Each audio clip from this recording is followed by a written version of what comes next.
Araw-araw ay laban. Laban sa puyat at pagod. Laban sa oras na kulang.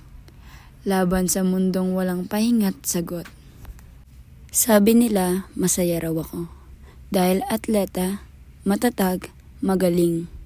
Ngunit sa likod ng bawat ngiti, may pusong tahimik na humihiling. Ayokong ikulong ang buhay ko sa takbo ng bola at sigaw ng coach. Ayokong limutin na ako rin isang batang naghahanap ng liwanag at tawa sa bawat araw. Gusto kong maranasan muli ang saya ng pagkabata, ang simpleng tawanan at hangin na walang bigat o takot sa mata. Mahal ko ang larong ito.